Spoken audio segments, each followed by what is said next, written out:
नव्यानं सत्तेवर आलेल्या काँग्रेस सरकारने तेलंगणामध्ये तेथील शेतकऱ्यांची 34,000 कोटीची कर्जमाफी केली आहे। महाराष्ट्रात सुद्धा शेतकरी संपाच्या पार्श्वभूमीवर एकदा आणि नंतर महाविकास आघाडीचं सरकार आल्यानंतर एकदा अशी दोनदा शेतकरी कर्जमाफीच्या घोषणा झाल्या। पहिल्या कर्जमाफीच्या वेळी सुद्धा अनेक शेतकऱ्यांवर अटी शर्ती लादल्या आणि त्यामुळे लाखो शेतकरी कर्जमाफीच्या योजनेपासून वंचित राहिले। दुसऱ्यांदा पुन्हा महाविकास आघाडीच्या सरकारने कर्जमाफीची घोषणा केली, त्यात सुद्धा ज्या अटी शर्ती लावल्या आणि ज्या प्रकारची अपुरी कर्जमाफीची अंमलबजावणी झाली, त्यामुळे अनेक शेतकरी पात्र असून सुद्धा कर्जमाफीपासून वंचित राहिलेले आहेत। नियमित कर्ज भरणाऱ्या शेतकऱ्यांना पहिल्या आणि दुसऱ्या कर्जमाफीच्या वेळी आम्ही प्रोत्साहन अनुदान देऊ असं जाहीर करण्यात आलेलं होतं।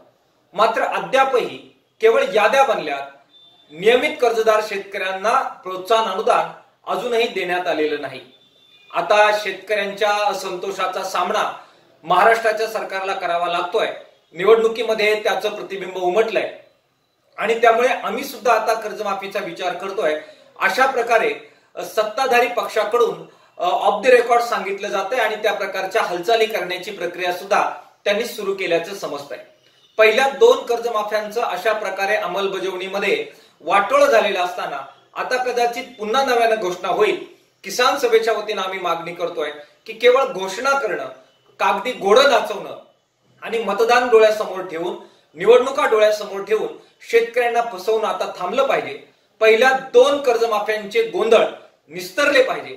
त्यात जे पात्र झालेले आहेत त्यांना पहिल्यांदा प्राधान्यानं कर्जमाफीचा लाभ देणं, जे अपात्र झाले त्यांच्या चुकीच्या अटी शर्ती बाद करून त्यांना नव्यानं लाभ देणं आणि एकंदरीतच ज्या महाराष्ट्रामध्ये सर्वाधिक आत्महत्या होत आहेत त्या महाराष्ट्रामध्ये कर्जबाजारी शेतकरी कर्जातून बाहेर कसा निघेल यासाठी एक चांगली कर्जमाफीची योजना आणणं हे पावलं टाकण्याची आवश्यकता आहे। सरकारने ती टाकावी अशा प्रकारची मागणी किसान सभेच्या वतीने आम्ही करतो आहोत। एबीपी माझा, उघडा डोळे बघा नीट।